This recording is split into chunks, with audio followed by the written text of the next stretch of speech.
A billionaire breaks down outside a hospital after almost losing his son until a quiet little girl offers him a tissue and whispers, "It's going to be okay." By morning, the boy recovers. By night, the girl vanishes. What happens next will change all of their lives forever. Grayson Hale stood behind the glass wall of his 42nd floor office, the city of Seattle spread beneath him like a circuit board, cold, precise, obedient.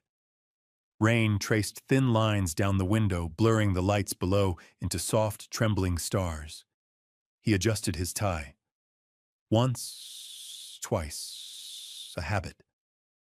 "Armor, next quarter projections are exceeding expectations," a voice said behind him. Grayson nodded without turning around. Numbers made sense. Numbers behaved. Numbers never needed comfort. His phone vibrated silently on the desk. He didn't look at it. 5 years ago, grief had moved into his house and never left. When his wife died, the rooms became too quiet, the walls too large. Work filled the silence. Meetings replaced conversations. Success replaced presence. At home, his 6-year-old son Noah lived in a world carefully managed by others. Grayson knew this vaguely, like knowing a fact from a report you never fully read. "Sir, lunch with the board," his assistant asked. "Cancel it," Grayson replied. "Push the London call forward." The assistant hesitated. "And your son's school called earlier." Grayson finally turned. "Is it urgent?" A pause. "They said he seemed tired." Grayson glanced back at the window. The rain kept falling. The city kept moving. "Kids get tired," he said calmly. "Reschedule." The assistant nodded and left. Grayson returned to the glass, unaware that far below, beyond charts, beyond towers, beyond money, something fragile had already begun to slip. The Hale house was warm, clean, and perfectly silent. Noah sat at the long dining table, his feet not quite reaching the floor. A bowl of soup steamed in front of him, untouched. He pushed the spoon slowly through the broth, watching the ripples disappear. Across the room, Ms. Eliza Carver, his nanny, watched without staring. She'd learned that Noah didn't like attention when he wasn't feeling well. "Would you like toast instead?" she asked gently. Noah shook his head. "My tummy feels confused." Eliza moved closer, resting a hand lightly on his forehead. Not alarmed, just attentive. "You're a little warm," she said softly. "Let's sit on the couch for a bit." Noah nodded and carried his blanket himself, careful, polite, never demanding. He curled into the corner of the sofa, eyes fixed on the cartoon playing, but not really watching. Eliza noticed the small things. The way he didn't laugh at his favorite parts. The way his hands stayed tucked inside the blanket. The way he didn't ask to call his father.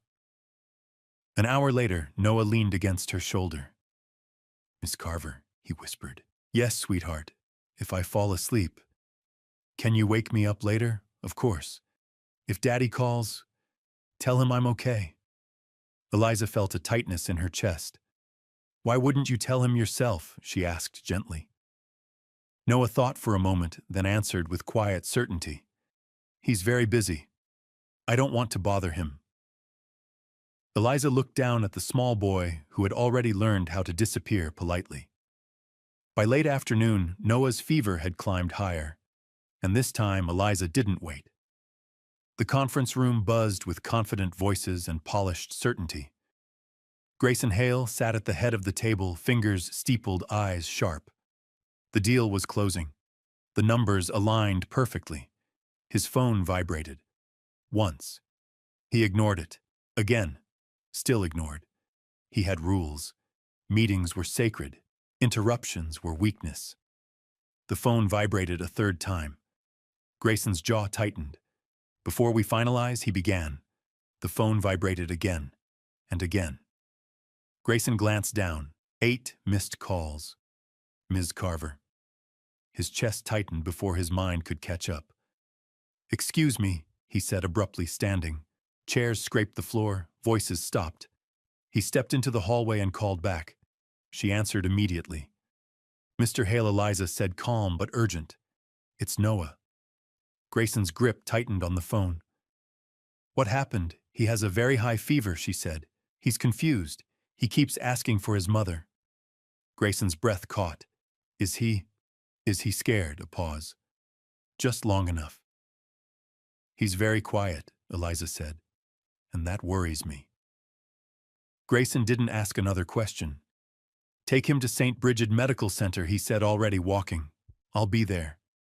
He ended the call and strode past the conference room without looking back. For the first time in 5 years, Grayson Hale left a deal unfinished. And somewhere in the back seat of a car, a quiet little boy burned with fever, still careful not to bother anyone. St. Bridget Medical Center glowed against the rain like a ship in fog. Grayson pushed through the sliding doors just as Ms. Eliza Carver hurried toward him, Noah cradled carefully in her arms. The boy's face was flushed, his eyes half open, unfocused. His breathing was shallow but steady. Daddy, Noah murmured, barely audible. Grayson took him instantly. The heat startled him. Noah felt too warm, too fragile, too light. I'm here, Grayson said, the words rough in his throat. I've got you. A nurse approached with a clipboard. Sir, we need some information. My son has a high fever, Grayson said sharply. He needs to be seen now. The nurse nodded, unoffended, professional. We'll take him to triage. They moved fast, but not frantically. Everything was controlled, practiced, humane. Machines hummed softly. Shoes squeaked on polished floors. Noah was placed gently on a bed, monitors clipped with care. A young doctor entered moments later. Dr. Reina Alvarez. Calm eyes, steady voice. How long has he had the fever, she asked. Grayson opened his mouth, then stopped. I'm not sure.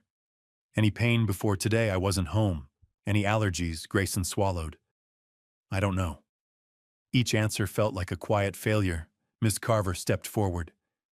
He mentioned stomach pain earlier today. He ate very little. Dr. Alvarez nodded, already working. Thank you. She turned back to Grayson. We're going to run some tests and bring the fever down. You did the right thing coming in. Grayson nodded, but his hands were shaking. For the first time, surrounded by white walls and steady professionals, he understood something terrifying.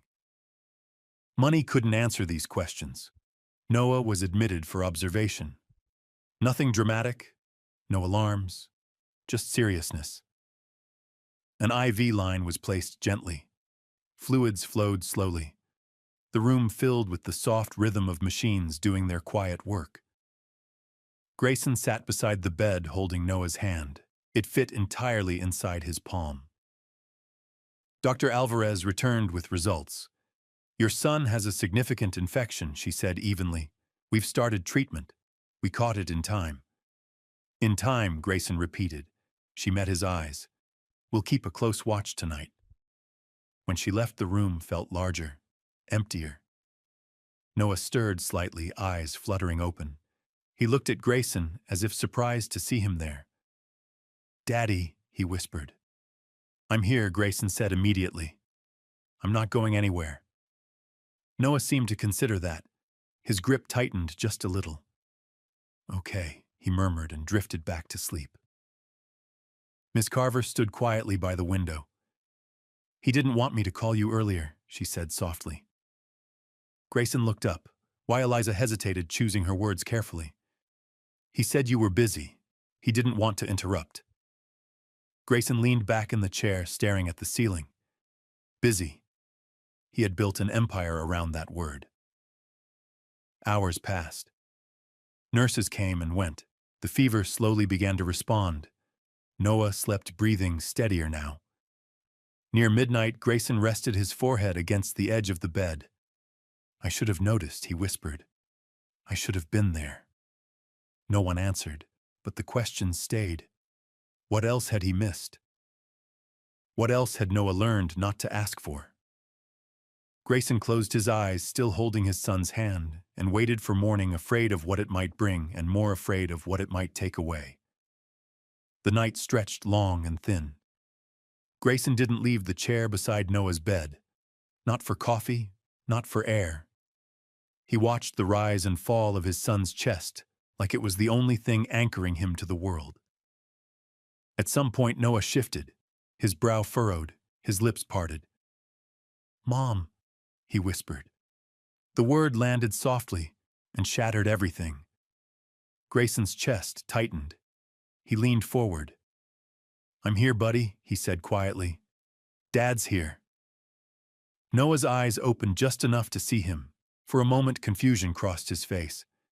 "I didn't call you," Noah said, voice weak but clear. Grayson froze. "What? I was hot," Noah continued. "But I didn't want to bother you." The sentence was small, simple, gentle. It broke him. Grayson swallowed hard.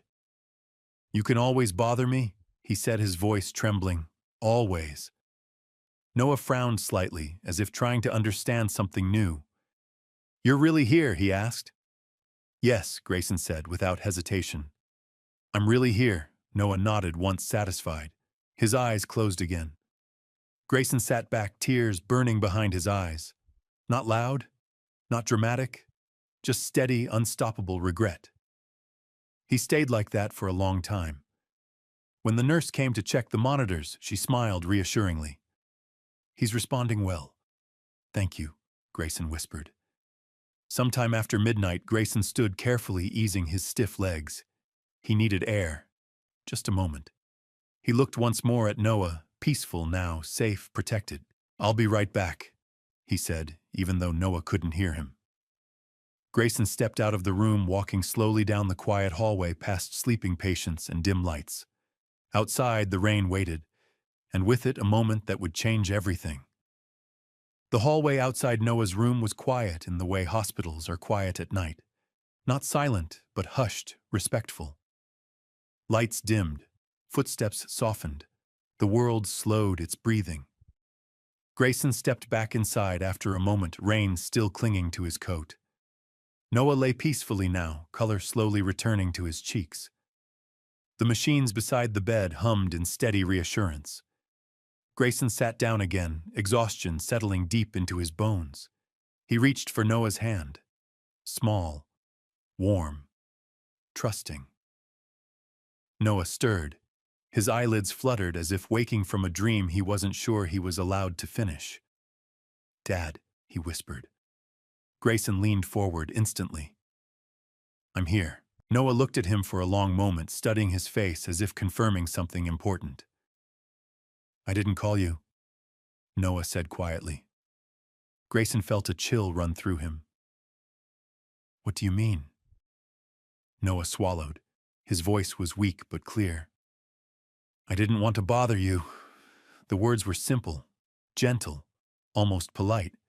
They landed like a collapse. Grayson opened his mouth, but no sound came out. "You're always busy." Noah continued, eyes half closed. "I thought, if I waited, it would go away." Grayson's throat tightened painfully. "Noah," he said, forcing the word through, "you never have to wait. You never have to be quiet when you're hurting." Noah frowned slightly, as if this idea didn't quite fit with the world he knew. "But you had meetings," he murmured. "Important ones."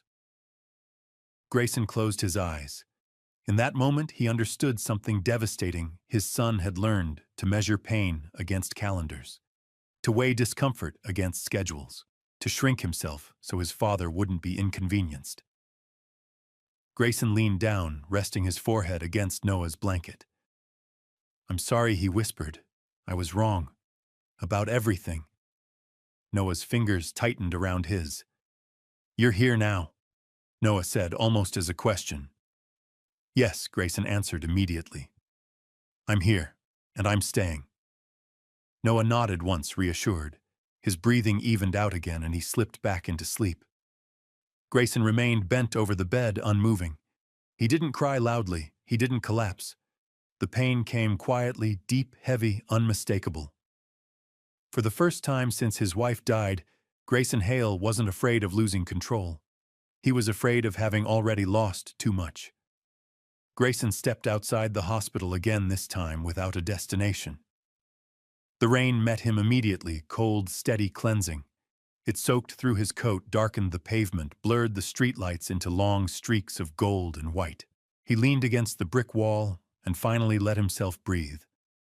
The night air filled his lungs, sharp and real. "I failed him," he said aloud, though no one was there to hear it. Cars passed in the distance. Somewhere a siren wailed and faded. Grayson slid down until he was sitting on the cold concrete, elbows on his knees, head bowed. 5 years. 5 years of late nights, early mornings, postponed weekends.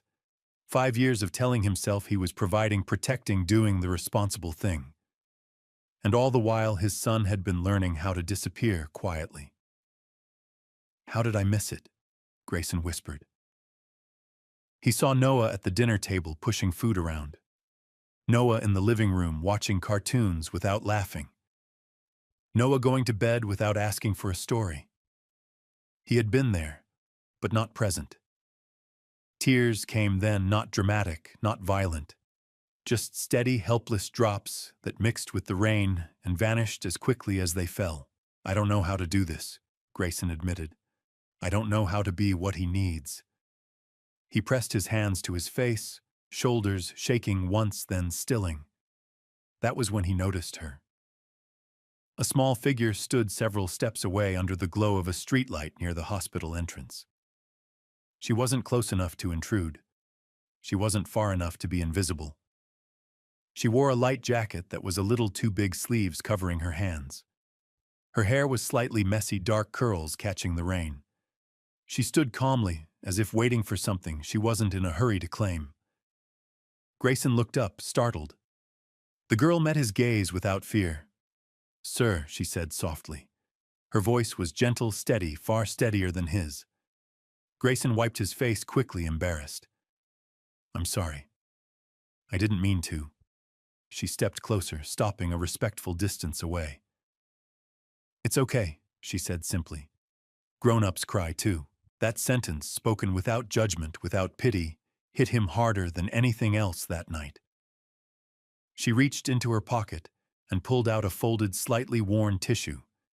She held it out with both hands. "For you."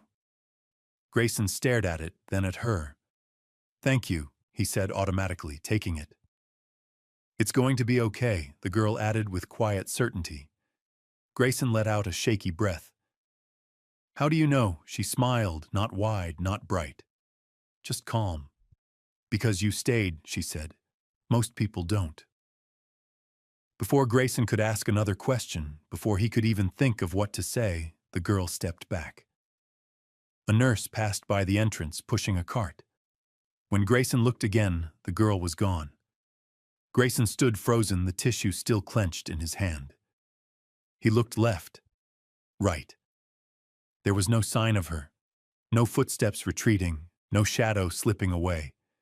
Just rain light and the steady rhythm of the hospital doors opening and closing. He unfolded the tissue slowly.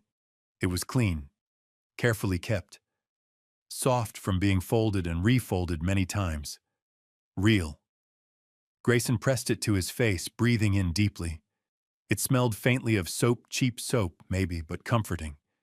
Human. For reasons he didn't understand, the tightness in his chest eased. Not completely, but enough. He went back inside, walking more slowly now, as if afraid of breaking something fragile. Noah was sleeping soundly when he returned. The machines showed steady numbers. Safe numbers. Grayson sat down and rested his hand over his son's chest, feeling the gentle rise and fall. "She was right," he whispered. "You're going to be okay." He stayed like that for the rest of the night. When exhaustion finally pulled him into shallow sleep, the tissue remained in his hand. Morning came softly. Light filtered through the blinds, pale and forgiving. Noah stirred, then opened his eyes. "Dad," he said, stronger this time. Grayson jolted awake instantly. "Hey. How do you feel?" Noah considered the question seriously. "Better," he said. "I'm thirsty." Grayson laughed, a sound that surprised them both. "I'll get the nurse." The nurse came quickly, smiling as she checked the monitors. "Look at that," she said. "Much improved." Dr. Alvarez arrived soon after, flipping through the chart with a thoughtful frown. "This is encouraging," she said. "His fever broke overnight and his levels are stabilizing faster than expected." Grayson's heart lifted, cautious but hopeful. "That's good, right? It's very good," Dr. Alvarez replied. "We'll continue to observe, but he's responding beautifully." Grayson nodded, barely hearing the rest. He looked down at the tissue still folded in his palm. He thought of the girl's calm eyes, her certainty, the way she had said he stayed. Who was she, and why did it feel like she had appeared at the exact moment he was falling apart? Grayson brushed Noah's hair back gently. "I'm not going anywhere," he said softly but firmly. "I promise."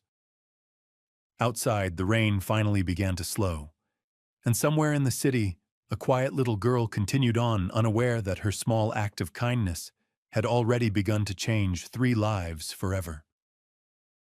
Morning settled gently into Noah's hospital room.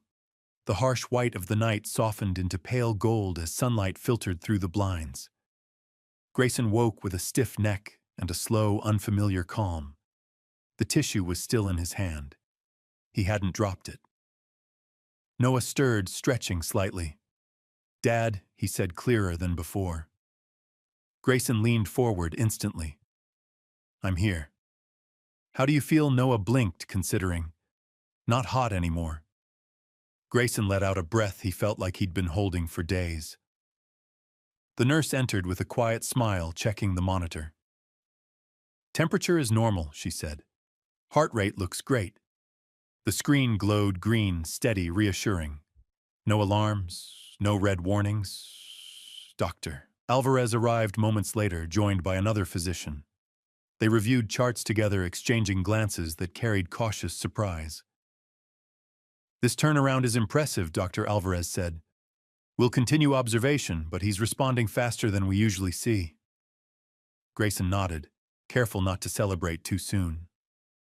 "So, he's okay?" he asked. "He's doing very well," she confirmed. "And having you here helps more than people realize." Grayson looked down at Noah, who was sipping water carefully, as if afraid to waste a single drop. "Dad," Noah said quietly, "can we stay together today?" Grayson smiled, eyes warm. All day, the doctors left and the room felt lighter. As the morning passed, Noah asked for breakfast. Pancakes were arranged. Laughter returned, tentative but real. Grayson sat beside the bed, watching his son eat, watching color return to his cheeks. And yet his mind drifted. To rain. To a streetlight. To a girl who had offered certainty when he had none. Grayson folded the tissue carefully and placed it in his jacket pocket. He didn't believe in miracles, but something had shifted. Grayson stepped into the hallway and made a call. "Grant," he said, when the line connected. "I need your help, but it has to be done the right way." Grant Mercer's voice was calm, attentive. "Of course." "What's going on?" "There was a girl outside the hospital last night," Grayson explained. "About 7, polite, calm. She helped me when I needed it." A pause. "Is she in danger?" "No," Grayson said immediately. "And I don't want her scared. I just want to find her, to thank her. Through proper channels." "Understood," Grant replied. "I'll coordinate with the hospital's community outreach desk." Within an hour, Grant met Grayson near the lobby. He carried a small bag, snacks, a warm scarf, a simple notebook. A hospital liaison approached them. "We think we know who you're referring to," she said. "Her name is Junie Hart.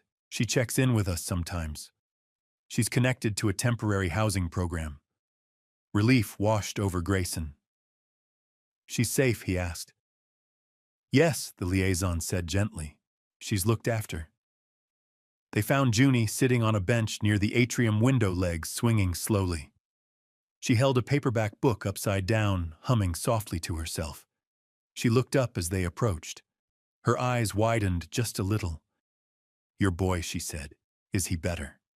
Grayson stopped. "Yes," he answered. "He is. Because of you." Junie smiled, not proudly, not shyly, just warmly. "That's good," she said. "I hoped so." Grayson knelt to her level. "My name is Grayson. I wanted to say thank you." Junie nodded. "I know."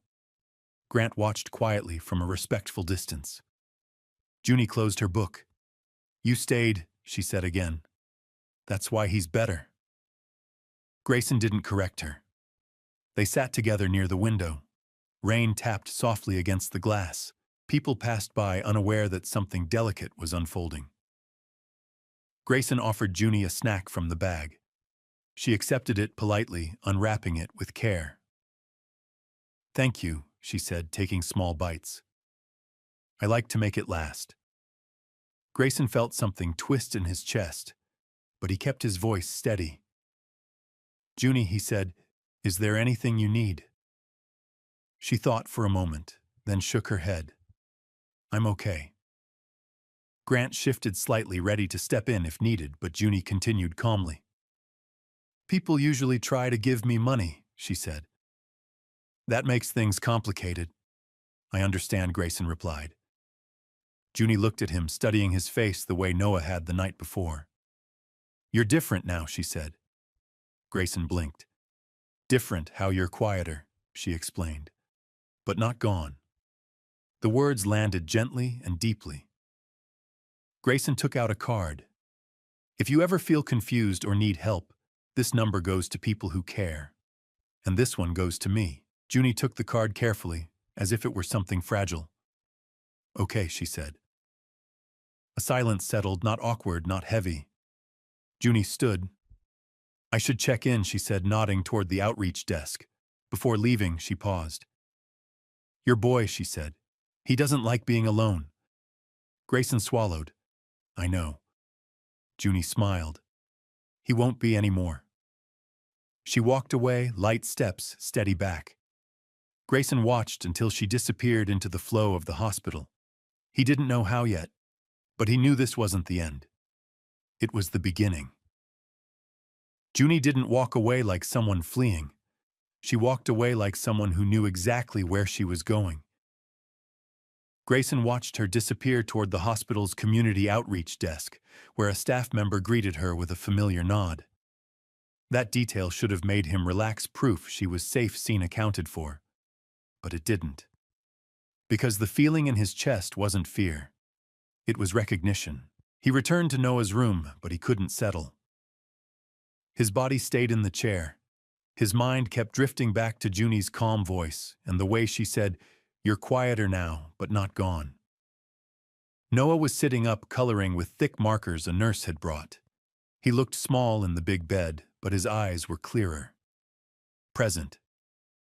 "You talked to someone?" Noah asked without looking up. Grayson sat on the edge of the bed. "A girl, the one I told you about." Noah paused, then drew a careful line. "The one with the tissue." "Yeah," Grayson said softly. "Her name is Junie." Noah nodded as if storing it somewhere important.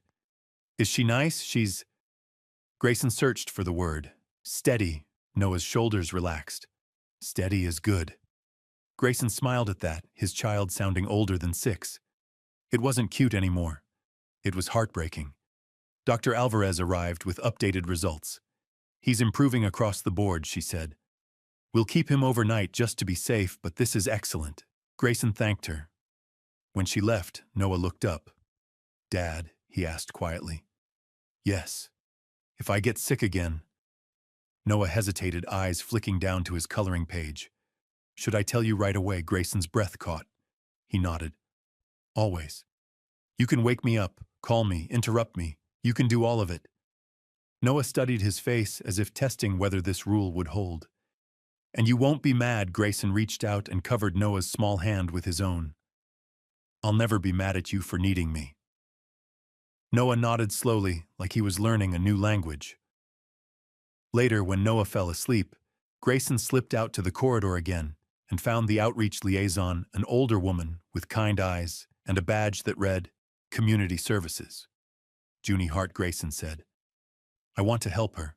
I don't want to disrupt anything. I can't stop thinking about her."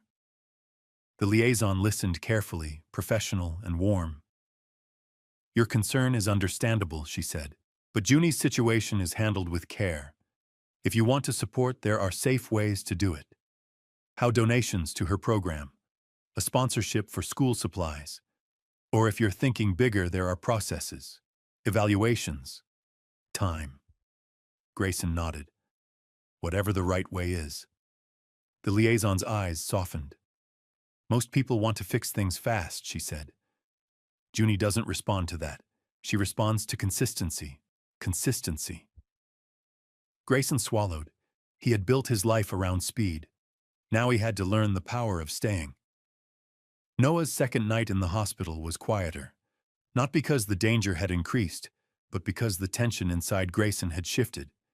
He wasn't waiting for bad news anymore. He was waiting for a chance to do better. He stayed beside Noah, reading him a short story about a lighthouse that guided ships through fog. Noah listened with heavy eyelids. "Dad," Noah murmured, half asleep. "Are you the lighthouse now?" Grayson smiled sadly. "I'm trying to be." Noah's mouth curved into a soft, satisfied grin. "Okay." When Noah finally slept, Grayson stepped out into the lobby where the atrium lights made the rain look like silver threads. Grant Mercer waited near the elevator. "How is he?" Grant asked. "Better," Grayson said. "Much better." Grant nodded, and the girl Junie Grayson corrected gently. Grant's expression didn't change, but something respectful softened in his eyes. "Junie." The liaison said she checked in today and left with her caseworker. Grayson exhaled. "Good." Grant hesitated. "Sir, you should know she doesn't like feeling chased. If you want to help, it has to be gentle." "I know," Grayson said. "No pressure, no surprises." He reached into his pocket and pulled out the tissue again. He didn't know why he needed it close, only that it felt like proof he hadn't imagined that moment outside. "I want to do something," Grayson said quietly. "Not dramatic. Just something real." Grant nodded. "We can coordinate with the program. School supplies, a warm coat, stable support. And if she ever asks to see you, we'll make sure it's safe and appropriate." Grayson stared at the tissue. "She said money makes things complicated." Grant agreed. "It can." Grayson folded the tissue carefully and placed it back into his pocket like a vow. Back upstairs, he returned to Noah's room. The nurse had dimmed the lights.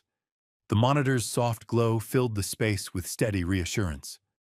Noah slept with his small fist tucked near his face. Grayson sat down again and noticed something on the bedside table Noah's drawing from earlier. It was simple: a stick figure dad, a stick figure boy, and a small stick figure girl under a streetlight.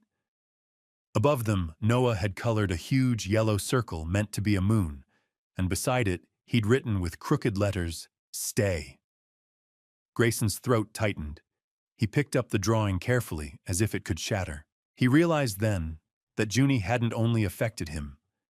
She had entered Noah's world too, through a story, through a promise, through the idea that a stranger's kindness could be real. Grayson looked at his sleeping son and whispered, "I'm going to learn how to stay." And for the first time since his wife died, the sentence felt possible. The next morning, Dr. Alvarez walked in with a smile that didn't try to hide relief. "His labs look good," she told Grayson. "If this continues through the afternoon, he can go home tomorrow." Grayson nodded, feeling his entire body loosen for the first time in days. Noah sat up, already asking for breakfast, with a seriousness that made the nurses laugh. "I want pancakes," Noah declared. Dr. Alvarez chuckled. "That's a very healthy request." As the nurse left to see what the kitchen could do, Grayson's phone buzzed with a flood of notifications. Board meeting, investor call, a reminder for the London conference, his old life knocking like it owned him. Grayson stared at the screen. Then, with a calm that startled even him, he pressed decline. One by one. He didn't silence the phone. He didn't pretend the world didn't exist. He just chose his son. Ms. Carver arrived with a bag of Noah's clean clothes and his favorite small blanket. She looked exhausted, but her eyes softened when she saw Noah sitting up. "Oh, sweetheart," she said, touching his cheek. "You look so much better." Noah smiled. Dad stayed. Ms. Carver glanced at Grayson, quick, surprised. Grateful. Grayson cleared his throat. "I should have been staying for years." Noah reached out and took Grayson's hand in a way that wasn't just childlike. It was deliberate. "Can we do something after I go home?" Noah asked. "Anything," Grayson promised. Noah thought hard. "A blanket fort," he said. "In the living room. A real one." Grayson smiled, a little shaky. "Deal." The pancakes arrived small, warm, slightly uneven. Noah ate like he'd discovered a secret. While he ate, Grayson found himself watching every detail: Noah's smile, the way he sipped water, the way he looked up to make sure his father was still there. It hit Grayson again, quietly, how much attention Noah had learned to ration. Dr. Alvarez returned later to check in. "How are you holding up?" she asked Grayson. Grayson looked at Noah. "I'm awake," he said honestly. Dr. Alvarez nodded, understanding more than her job required. "Good. Stay awake. Your child needs that more than he needs perfection." After she left, Grayson's phone buzzed again. This time it was his assistant. "Sir, the investors are asking reschedule," Grayson said. "For next week." A stunned pause. "Next week," yes, Grayson repeated. Calm. "Final. I'm with my son." He ended the call and turned back to Noah. Noah swallowed a bite of pancake and looked at him carefully, like he was afraid this new version of his dad might disappear. "You're really here," Noah said. Grayson leaned in. "I'm really here." Noah nodded, satisfied, then lowered his voice. "Dad." "Yes." "Will Junie be okay?" Grayson's chest tightened. He brushed Noah's hair back gently. "I'm going to make sure she has people," Grayson said. "The right people. And if she ever needs me, I'll show up." Noah smiled, small and relieved. Then he whispered a sentence that didn't feel like a child's sentence at all. "Good. Because she helped you. And you're helping me." Grayson blinked, fast eyes burning. Because Noah was right. Junie hadn't only offered a tissue. She had offered a direction. And Grayson was finally walking toward it. At 3:07 a.m., Grayson's phone rang. Not a calendar alert. Not a meeting reminder. Not a notification from a market app. A real call. He answered on the first ring. "Mr. Hale," Grant Mercer said. His voice was low, careful, professional, without panic. "I'm sorry for the hour." Grayson sat up instantly, heart already tightening. "Is it Noah?" "Noah's stable," Grant said. "This is about Junie." Grayson's breath caught. What happened? Grant paused, choosing words that wouldn't turn into fear. "Junie checked in earlier tonight. One of the outreach staff noticed she wasn't feeling well, feverish, weak. Her caseworker is with her. They asked if we could assist with transport." Grayson was already swinging his legs over the side of the bed, pulling on a sweater with shaking hands. "Where is she?" "Near the hospital's outreach entrance. It's safe and staffed. We're not moving her until you confirm how you want to proceed." "Proceed?" Grayson repeated, sharper than he intended. Then he steadied himself. "No, sorry. I'm coming. And Grant, thank you for doing this the right way." "Of course," Grant replied. "We'll coordinate with her caseworker and hospital intake." Grayson ended the call and stared at the dark room for a second, listening to his own breathing. It would have been easy months ago to pretend this wasn't his responsibility. To tell himself, "I did enough. I gave a card. I donated. Someone else will handle it." But that wasn't who he was trying to become.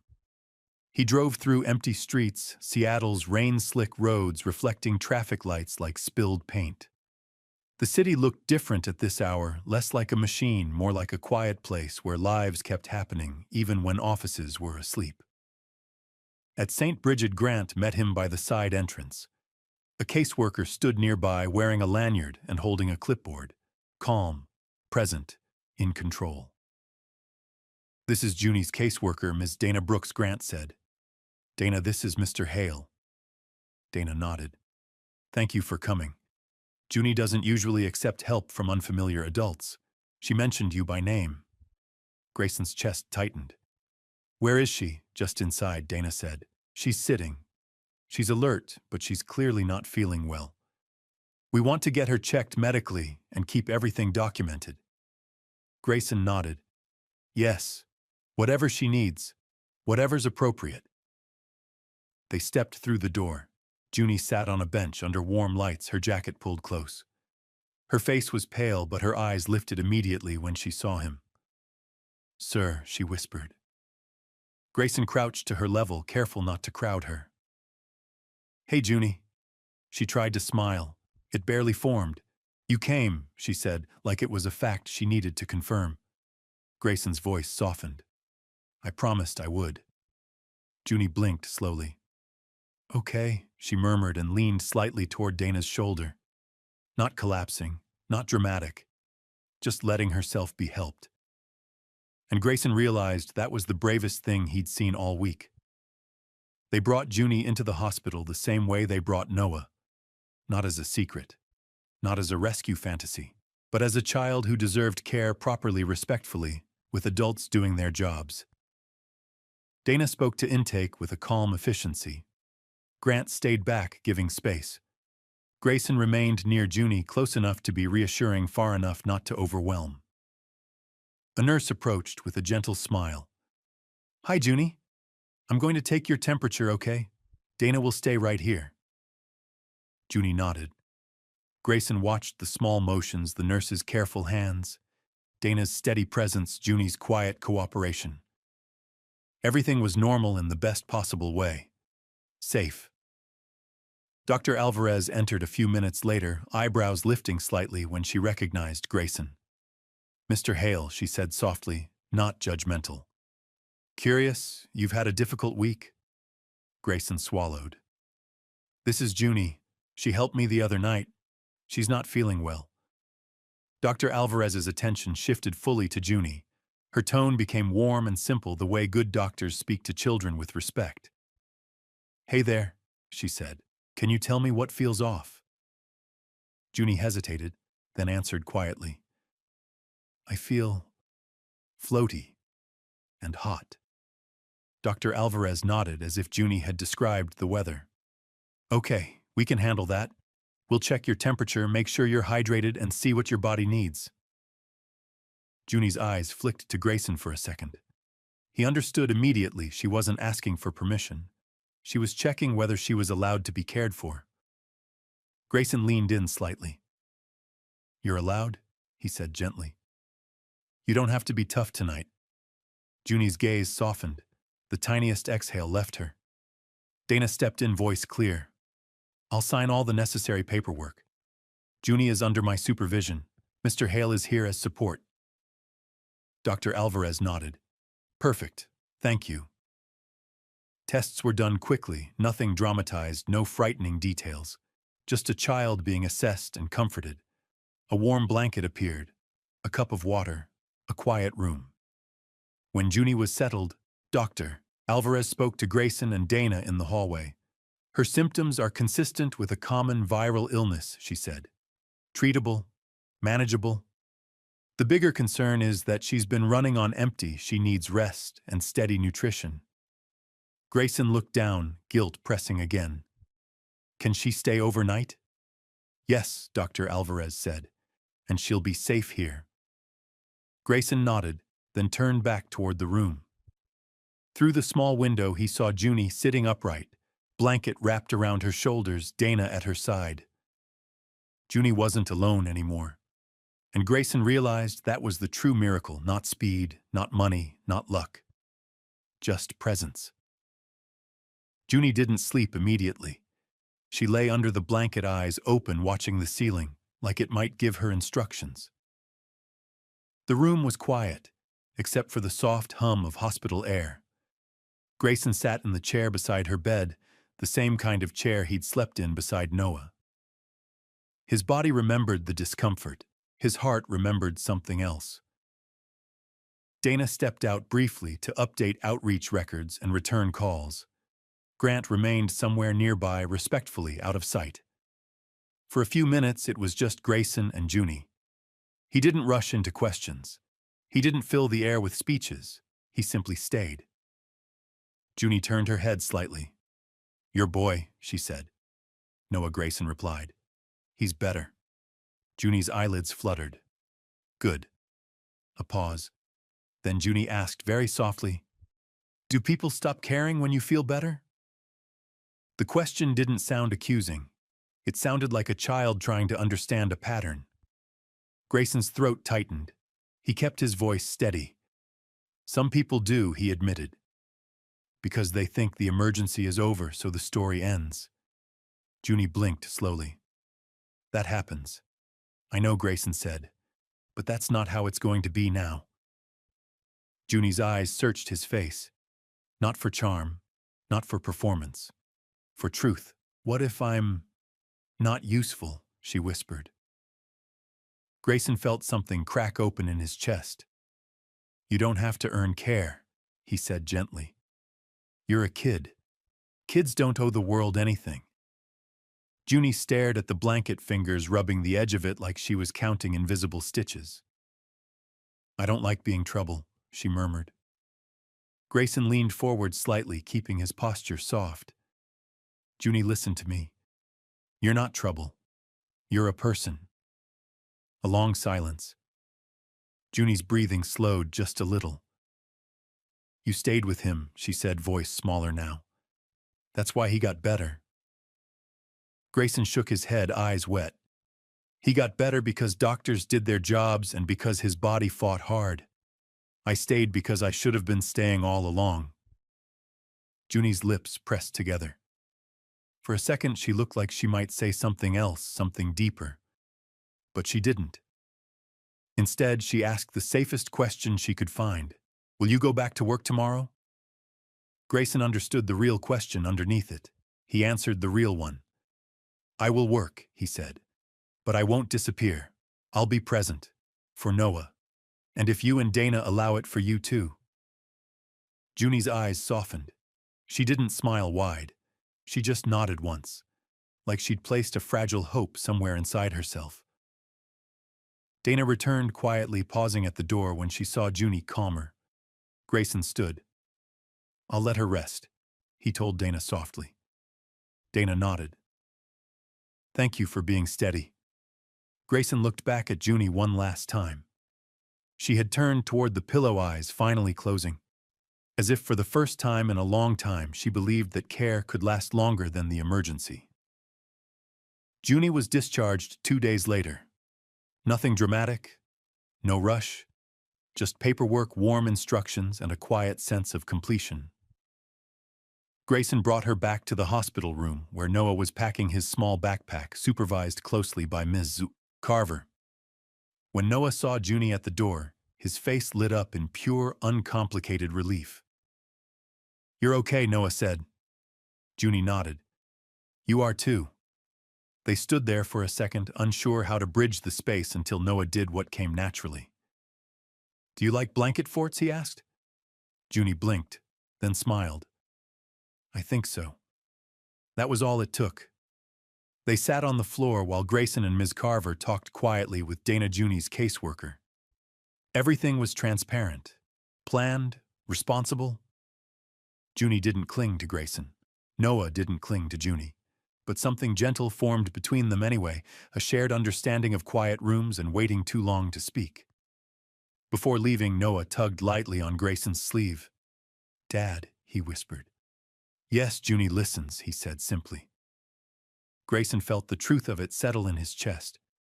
Yes, she did. And now so would he. Nothing happened quickly, and that was the point. Grayson didn't make grand announcements or dramatic promises. He met with Dana, with legal counsel, with school administrators. Every step was documented, ethical, careful. Junie was enrolled in school support programs. Counseling was offered. Choices were explained to her in language she could understand. You don't owe anyone a yes, Dana reminded her gently. Junie looked at Grayson, then back at Dana. But I like being here. Grayson didn't interrupt. He didn't push. Weeks passed. At home, Noah waited for his father at the door each evening, and Grayson came home. Not late. Not distracted. Present. They built the blanket fort. It collapsed. They laughed. They rebuilt it. Sometimes Junie joined them, sitting cross-legged on the floor, listening more than speaking. Other times she waved from the porch before leaving with Dana. One evening, Noah looked up from his crayons. Dad, he said, families don't always start the same way, right? Grayson smiled. No, but they stay the same way. How's that? By choosing each other. Over and over. Noah nodded, satisfied. Across the room, Junie heard every word. The decision didn't come with fireworks. It came on a quiet afternoon. Junie sat at the kitchen table, drawing slowly. Grayson knelt beside her, careful not to rush. Junie, he said gently, I want to ask you something, and you can say no. She looked up, calm but attentive. If you want, he continued, I'd like to be someone you can count on. Not just visits, not just help. A home. Junie was quiet for a long moment. Then she asked the question she'd been holding inside all along. If I make mistakes, will you send me back? Grayson didn't hesitate. He knelt fully to her level. I'm not choosing you to try, he said. I'm choosing you to stay. Junie's hands tightened around her pencil. Noah appeared in the doorway, listening. You can be my sister on purpose, he added. Junie's eyes filled not with fear, but with something steadier. Hope that didn't need to run. Later, when the paperwork was signed and the last form filed, Junie wrote her name carefully on a new notebook, Junie Hale. She looked up at Grayson. This means here, right? Grayson nodded. It means you're home. And for the first time, no one left the room. Did this story leave a lasting impression on you? We'd love to hear your thoughts. Leave a comment, rate it from 1 to 10, and tap the end screen to see another heartwarming story waiting for you. Don't forget to like, share, and subscribe, then tap the bell icon so you don't miss any new stories. Until our next story.